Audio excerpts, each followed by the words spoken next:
E aí pessoal, sou Bruno Pascoal e bem-vindos à minha toca! No vídeo de hoje vamos contar um pouquinho da história da Nintendo, porque hoje, precisamente dia 23 de setembro de 2019, a Nintendo completa 130 anos. E vamos contar a trajetória dela, desde quando ela produzia os jogos de baralho dela, estilo japonês, o Hanafuda, até ela chegar nesse carinha aqui que foi o meu primeiro videogame, o meu primeiro contato com a Nintendo, que é o Super Nintendo.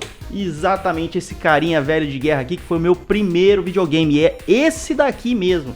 Então, em minha posse tem mais, eu acho que mais de 20 anos que eu tô com esse console, bem mais. Então vamos lá ver um pouquinho da história dela. Ah, Nintendo, o que falar dessa empresa que começou não com os jogos de videogames que nós tanto amamos, que fizeram tanto sucesso nos anos 80 e 90, e que esse sucesso foi se prosseguindo aí ao longo dos anos, apesar da concorrência, mas ela não começou com os nossos amados videogames. Ela começou com a produção de jogos artesanais de cartões, cartas, que são o Hanafuda. Mas vamos começar pelo seu nome. Os kanjis da Nintendo juntos, eles formam algo como uma tradução assim como deixa a sorte para o céu. A nossa querida Nintendo foi fundada em 23 de setembro de 1889 em Kyoto, no Japão, por Fusajiro Yamauchi. Só que na época o nome não era Nintendo, ou pelo menos apenas Nintendo, e sim Nintendo Kopai. Ela produzia esses jogos que eu falei do Hanafuda, que eu não tenho a mínima de como jogar, eu vou deixar algumas imagens que eu achei aí do jogo. A única coisa que eu sei, ele possuía 48 cartas divididas em 12 meses, que seriam equivalente aos 12 meses do ano, e era diferenciada por ilustrações como lua, vento, cervo e crisântemo. Não tenho a mínima de como eles jogavam isso. Já em 1902, a Nintendo começa a produzir jogos de baralhos ocidentais, já eram diferentes daqueles do estilo Hanafuda. Inclusive, durante as pesquisas eu encontrei, não sei se é verdade, que a Yakuza adotou os jogos de cartas da Nintendo para usar nos seus cassinos como seus jogos de azar. Supostamente, Fusajiro sofreu uma, entre aspas, gigante, pessoal, uma maldição, tô colocando bem entre aspas para que não me entendam mal, onde ele, por 2 gerações, não nasceriam meninos, então só nasceriam meninas, que seriam as Yamauchis. Só que ele tinha muito aquele negócio de, pô, tem que adiantar aí, prorrogar o nome da família, tem que passar adiante. Então ele fez um acordo, qualquer um que se casasse com uma Yamauchi teria que assinar um contrato e passar o seu nome para ser Yamauchi também, ou seja, o nome Yamauchi seria o que seria prorrogado para a família, que seria passado adiante, e não o nome do pai que se casaria. Sendo assim, em 1929, Fusajiro se aposentou e passou os negócios da família para quem? Para sua filha, amada filha? Não, ele passou para o seu genro, porque talvez ele fosse um cara muito machista, talvez seu genro tivesse mais talento. Aquela época era complicado, né? Mas passou para o seu genro, Sekiryu Kaneda, que, como adotou o nome da família, passou a se chamar Sekiryu Yamauchi. Em 1933, Sekiryu estava meio ali, pensando o que ele ia fazer da vida, como mexer na empresa, e ele fez algumas reestruturações dessas, que inclusive o que ele fez? Construíram um prédio bem aqui ao lado da nossa empresa, então, vamos mudar para lá, ele é maior, tem mais espaço, esse galpão aqui eu acho que vai ser melhor para os negócios. E durante essas reestruturações, outra que ele fez foi o nome, e agora ela passa a se chamar Nintendo CEO. Em 1940 morre Fusajiro Yamauchi, o nosso querido fundador.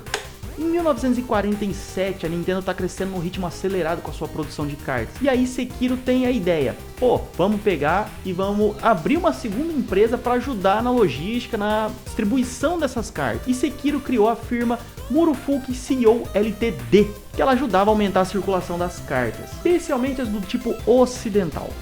Em 1949, Sekiryu sofre um derrame e lá no seu leito de morte, quem ele chama para poder assumir? O seu genro, já que ele também só teve uma filha?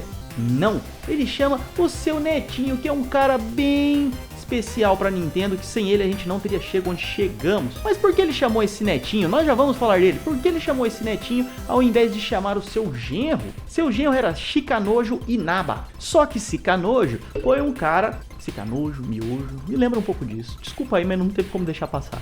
Só que Shikanojo foi um cara que abandonou sua família. Sendo assim, ele completamente era inapto para estar aí tocando a empresa. Abandonou mulher, abandonou filho, deixou tudo aí. Deus cuida, deixa aí que o pai dela cuida. E foi criar uma família à parte. A filha de Sekiro, que estava lá toda abalada, deixou o filho para ser criado pelos avós. Esse que agora estava com 21 anos e foi chamado no leito de morte de Sekiro para poder assumir. E esse nada mais, nada menos, minha gente, é...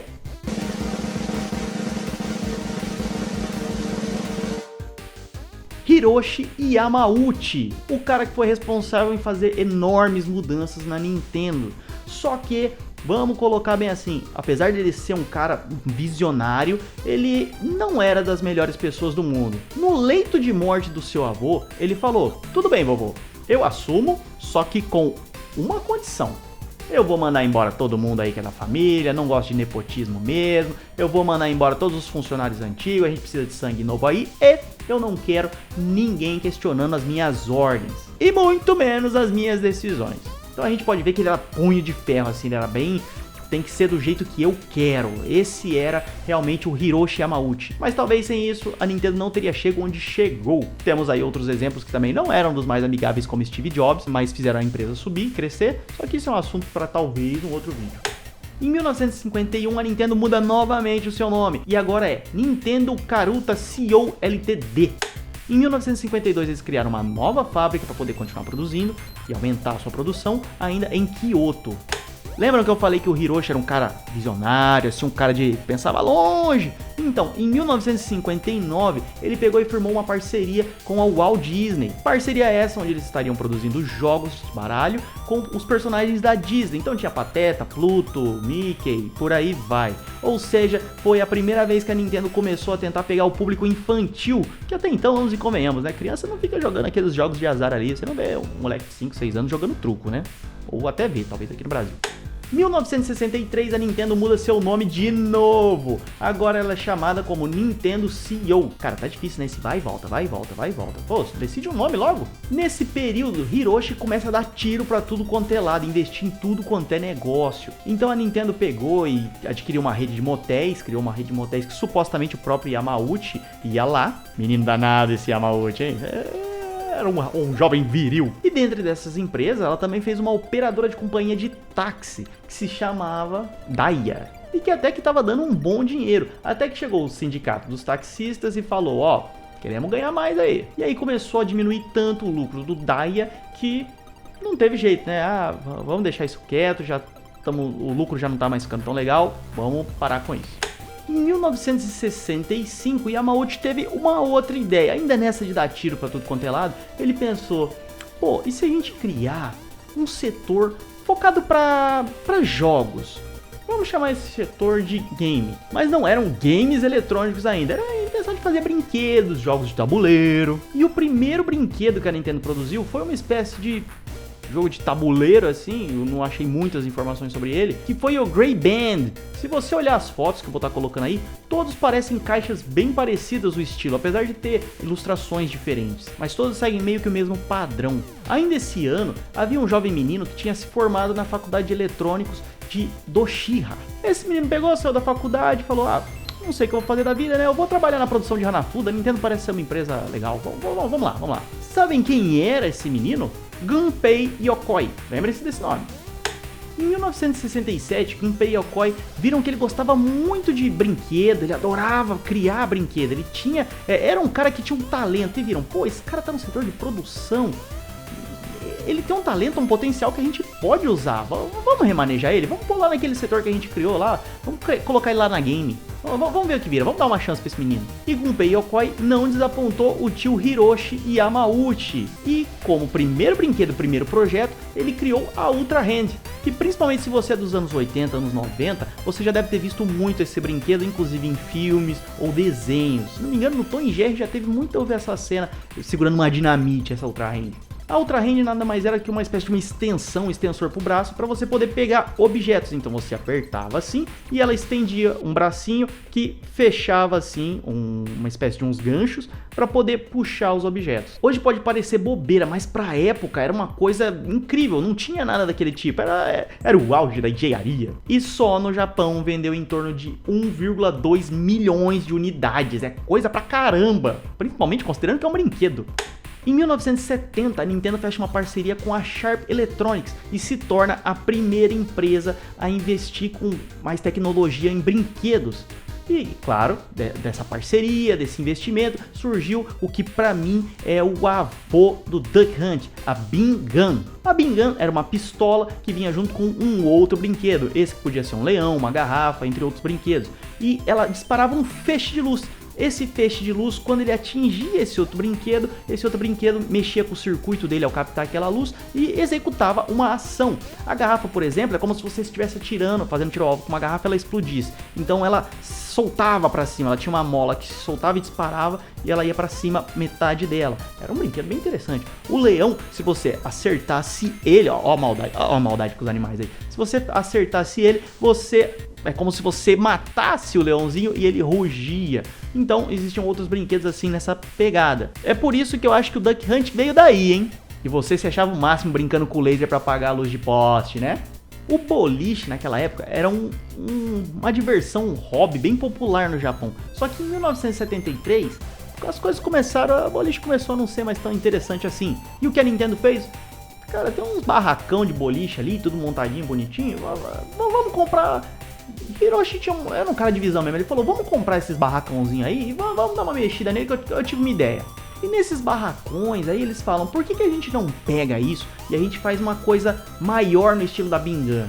Tirar uma coisa bem legal, vamos fazer algo de diversão pra família, assim, vamos atirar nos bichos aqui, mas sem matar, algo desse tipo. E ele chama de Laser Clay Shooting System, onde você atirava em reproduções animadas de pombas. Cara, se a Bean Gun era o avô do Duck Hunt, esse deve ser o pai, hein? Eu deduzo que é o pai, porque ó, tinha umas pombinhas voando ali e você atirando nelas. E é claro que todo mundo adorava, então foi um sucesso. E essas casas de Laser Clay viviam abarrotadas de gente jogando. Quem não quer atirar num pombo sem peso de consciência e pensar, eu matei o coitado do bichinho?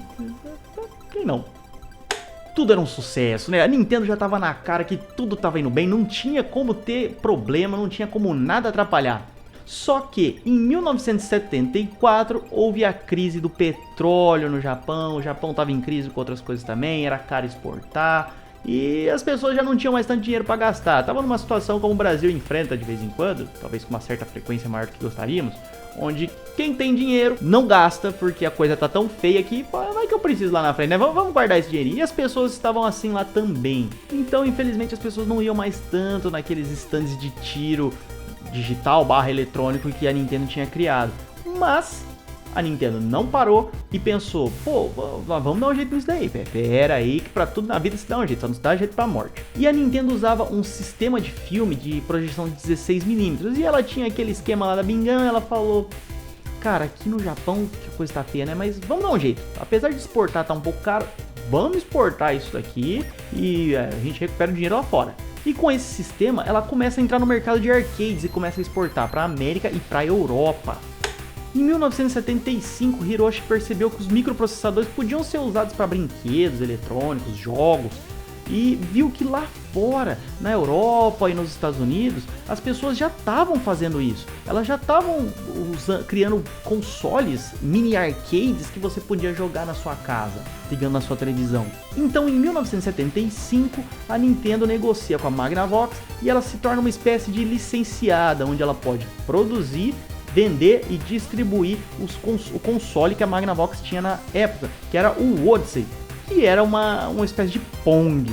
O Pong, para quem não sabe, foi praticamente o primeiro videogame que saiu, onde você tinha uma barrinha aqui, outra barrinha ali, um quadradinho e ele ficava indo de um lado para o outro e você ia rebatendo essa barrinha. Era quase como um ping-pong. Só que infelizmente esse negócio não foi tão lucrativo assim para a Nintendo, pelo menos não tanto quanto ela esperava. E ainda em 1975, a Nintendo faz uma parceria com a Mitsubishi Electronics e começam a pensar e fazer um projeto de um videogame próprio para não ficar dependendo da Magnavox.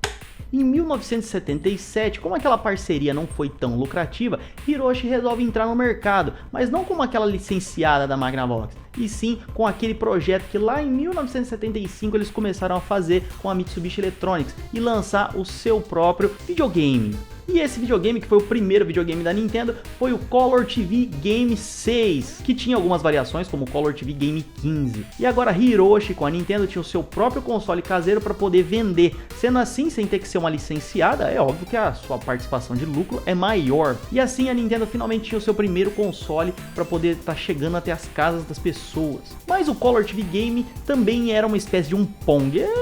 Pong era, pelo visto, era o jogo mais fácil que tinha para se produzir, ou o único que eles tinham, era o único parâmetro também na época, né? Então era o que eles faziam.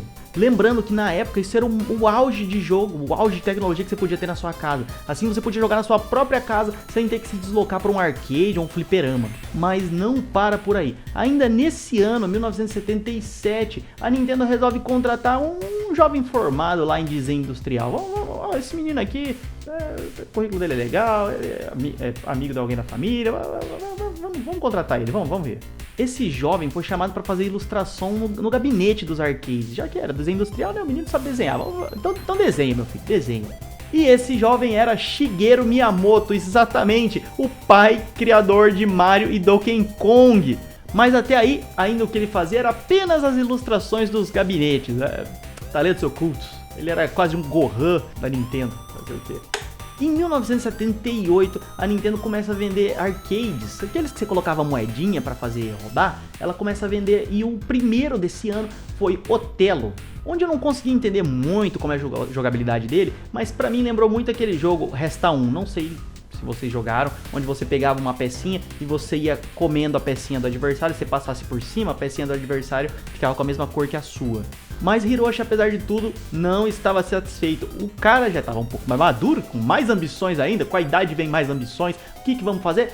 A gente tá só dominando aqui o Japão, não, vamos além, vamos pra América. A América é um novo mundo, é uma terra nova, cheia de possibilidades, vamos pra lá.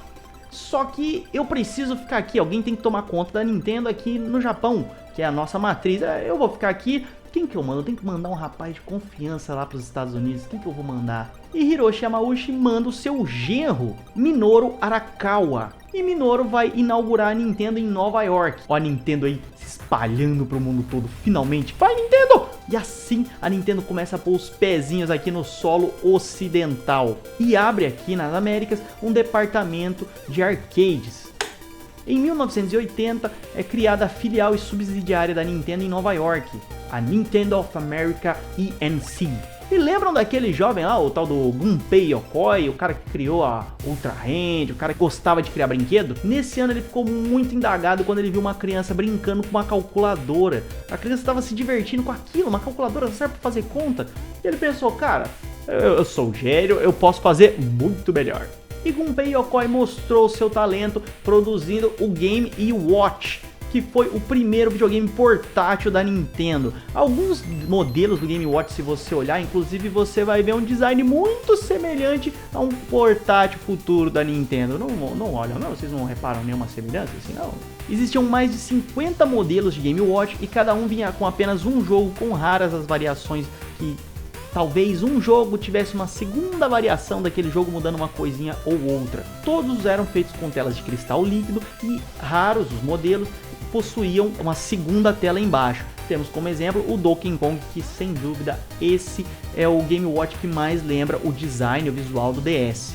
Coisa linda de papai cuti-cuti, olha que bonito, um dia eu ainda vou ter um desse. Em 1980 foi produzido um jogo chamado Radar Scope, que era uma espécie de Space Invaders com uma angulatura diferente para poder simular como se fosse um 3D. Minoru Arakawa vira e fala, pô, isso daí tem futuro, isso daí é legal, vai vender mais que Pac-Man, que esses outros consoles assim. Não, sogrão, produz aí um monte e manda pra mim, deixa que eu assumo o BO aqui.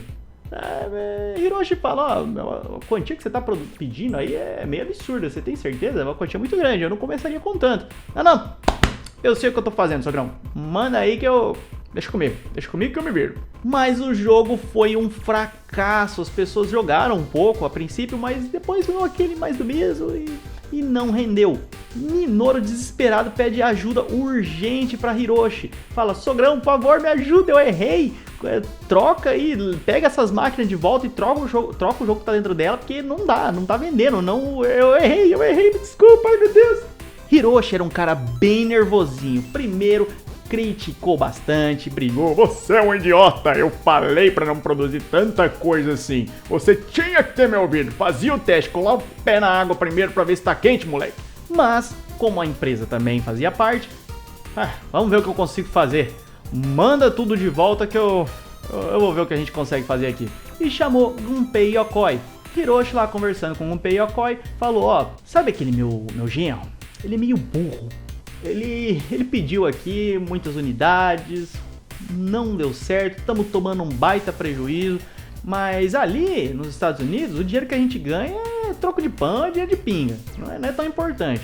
Porque eu vi aqui, ó, nos relatórios, que tem bastante gente ali que tá ocupado em outros projetos. A gente não pode pegar esse pessoal aqui, que tá num projeto grande, que vai dar dinheiro pra gente, pra mandar lá resolver os negócios da América, né? Então, por favor, pega um estagiário, um menininho aí mais desocupado e fala, ó, o que você fizer tá bem feito, vamos mandar lá pro burro do meu genro e seja o que Deus quiser. E o jovem escolhido por Gunpei Yokoi, meus amigos, foi o Shigeru Miyamoto. Mas peraí, ele não era design de arcade? O que ele sabe de engenharia? O que ele sabe de desenvolvimento de jogos? Isso daí tem tudo pra dar ruim, hein?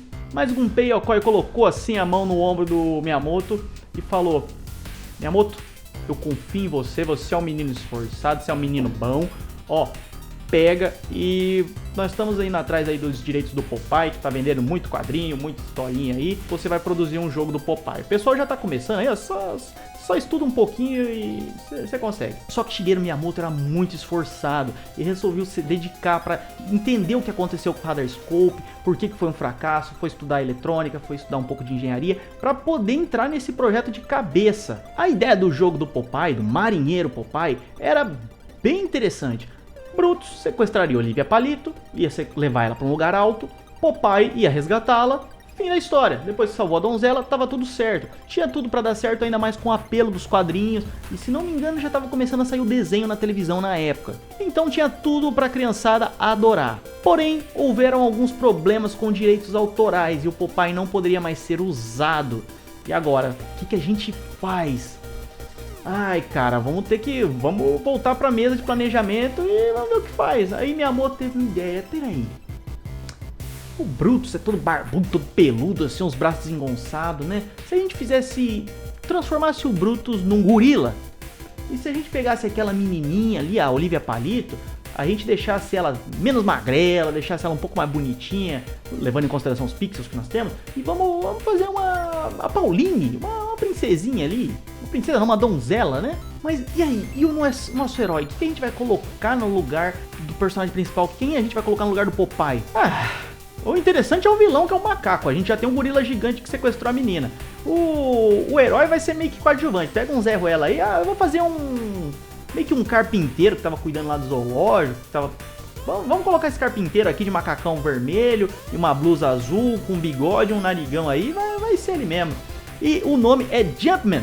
Mas com esse jogo surgiram dois personagens muito importantes pra Nintendo. O macaco, quem era? O Donkey Kong. Só que também não é o Donkey Kong que a gente jogou no Donkey Kong Country. Se você lembra do Donkey Kong Country, se você lembra do jogo que eu fiz do Donkey Kong, eu vou deixar o link aí na descrição, fiz ainda na época de canal do Gráfico, eu explico. O Donkey Kong do jogo do arcade é o Krang do Donkey Kong Country. É aquele velhinho que fica na cadeirinha assim, balançando e que tem um cajadinho.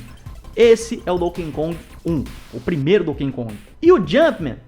Bom, o Jumpman, você já deve ter imaginado, blusa azul, bigode, macacão vermelho, chapéuzinho vermelho também. Futuramente ele vai ser rebatizado e ele se torna o Mario e passa a ter o seu jogo próprio. O Mario que nós todos amamos, eu amo demais. Mario, você salvou a minha infância, Mario! Graças a Deus deu ruim nesse contrato de direitos autorais do Popeye, meu Deus do céu. Tudo bem que futuramente saiu como outro jogo, mas sem isso nós não teríamos esses dois clássicos, Donkey Kong e Mario. Ainda em 1980, a Nintendo pensa, pô, a gente tem o Pong, a gente tem os arcades, a gente tem aí os Game Watch, a gente precisa de mais, as pessoas enjoam, querendo ou não, é o único jogo, você jogar aquilo a vida inteira, o cara compra, joga, passa pro sobrinho, passa pro primo e tá difícil, assim a venda não vai crescer tanto. O que a gente pode fazer? Eu sei. A gente tem umas concorrentes lá fora lá para as Américas, tem uma tal de Atari, tem umas outras empresas aqui no Japão também, que elas já produzem alguns jogos, alguns videogames, onde você consegue trocar o joguinho que tá lá dentro, com um cartucho. Você pega um cartucho, coloca lá em cima, liga, vai ler as informações daquele cartucho, opa, jogo novo. Enjoou, tira o cartucho, compra um cartucho novo, opa, então dá pra gente ganhar um dinheiro aí, hein? A gente produz um videogame assim e produz os jogos. Ó, Hiroshi sempre pensando, ó, vamos olhar a concorrência e fazer melhor. Então vamos para a mesa de projeto e vamos ver como fazer isso. Agora tio Hiroshi estava dando tapinha nas costas de Gunpei Yokoi e tapinha nas costas de Shigeru Miyamoto, porque o jogo do Donkey Kong foi um sucesso, foi distribuído e todo mundo adorava o game. Em 1983, nos Estados Unidos, estava acontecendo o crash dos games. Então os games estavam queimados. Vocês muito provavelmente já ouviram a história da Atari, o game do ET, inclusive existe cemitério de jogos enterrados aí em deserto nos Estados Unidos, meia volta e meia você acha lotes, porque as empresas começaram a produzir jogos em larga escala, mas em um curto período de tempo, então você não tinha tempo para os programadores fazerem aquilo com qualidade. Então os jogos eram ruins, então você ia lá no Natal, comprava o jogo pro seu filho e o jogo era uma porcaria, você pagava caro num jogo ruim. E aí você, esse jogo foi ruim, vamos comprar outro. Você comprava outro, também era ruim.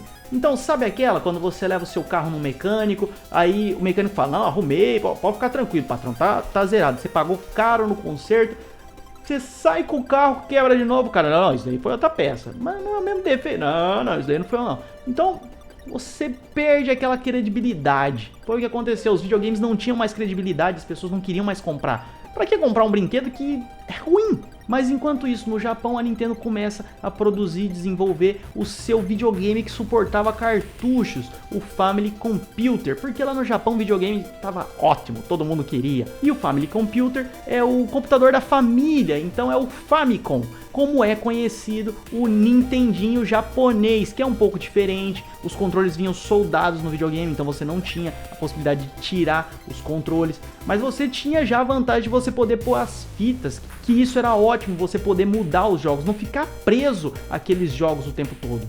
E claro, quando o Famicom chegou às lojas e as pessoas viram, pô, eu posso jogar os games arcades em casa. Tinha Donkey Kong pra você jogar, não tinha como ser ruim. E você podia jogar na sua casa. Claro que com um gráfico um pouco mais reduzido, mas cara, tava em casa. Você não precisava mais gastar dinheiro pra poder jogar. Só pra comprar, né? Mas você não precisava ficar gastando dinheiro com as moedinhas. E jogava o quanto tempo você quisesse. Ou seu pai e sua mãe deixassem. Resumindo, foi um sucesso. Em 1984, a Nintendo solta um arcade chamado Arcade VS System, que tinha duas telas, era como se fosse um arcade com duas telas e dois comandos para você mexer ali. Era uma coisa meio esquisita, eu não achei muita coisa sobre ele. E também saem mais jogos para o Famicom, como por exemplo o Excite Bike, que é um jogão que tinha para o Nintendinho. Em 1985, os Estados Unidos ainda enfrentavam o crash, aquela crise dos videogames. Só que a Nintendo of America sabia do sucesso que estava sendo o Famicom e falou, cara, se isso chegar aqui, a gente convencer as pessoas a deixar isso entrar em suas casas, vai vender, vai dar dinheiro.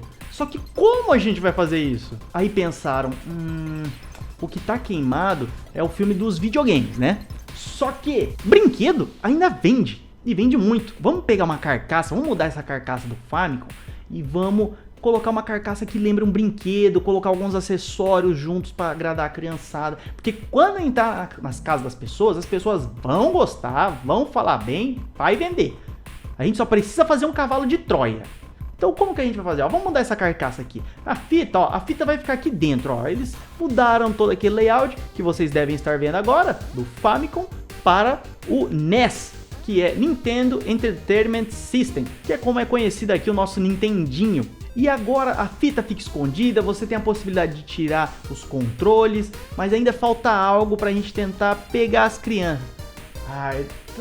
Tá no hype de robô, essas coisas nos desenhos, nos filmes, né? A gente podia fazer um robozinho pra pôr junto. E foi daí que saiu o Rob, que seria o Robot Operation Buddy. Seria o seu robô amiguinho pra te ajudar durante os jogos. O cavalo de Troia estava pronto, entrou na casa das pessoas, as pessoas brincaram com o Rob, depois deixava de lado porque não tinha muita coisa legal para se fazer com ele, mas conheciam os jogos e é claro, vendeu demais, foi um sucesso. Sucesso esse que a Nintendo não queria dar chance ao azar e diferente do que aconteceu com a Atari, o que a Nintendo fez? Beleza pessoal, nós aceitamos mais pessoas produzindo aí para os nossos consoles, só que é o seguinte, a gente vai ver o jogo, a gente vai jogar, vai testar a qualidade, se não for bom, não sai aqui não. Não, o tema pode ser bom, se o jogo não for bom, não vou dar minha cara a tapa. E assim surgiu o selo de qualidade Nintendo, então se você comprava uma fita da Nintendo, um jogo da Nintendo, você sabia que ele tinha passado por alguns critérios, então que o jogo muito provavelmente seria bom. Não seria como você chegar lá e comprar um ET da Nintendo e o jogo ser uma bosta. Em 1986, o NES chega finalmente à Europa. E agora ele já tinha uma bagagem de alguns outros jogos de peso que já estavam indo junto. Enquanto isso, no Japão, a Nintendo lança o Famicom Disk System, que era uma espécie de leitor de disquete que você colocava ali no seu console, você encaixava no seu Famicom e você podia ler um disquete proprietário da Nintendo. Inclusive existiam alguns lugares que você podia ir gravar o jogo novo por cima, pagando, é lógico, e aí você pegava imprimia uma label para você colar nesse Disk System e assim você poder jogar. Você não tinha que necessariamente estar sempre com o mesmo jogo, você podia fazer essa leitura como se fosse um disquete.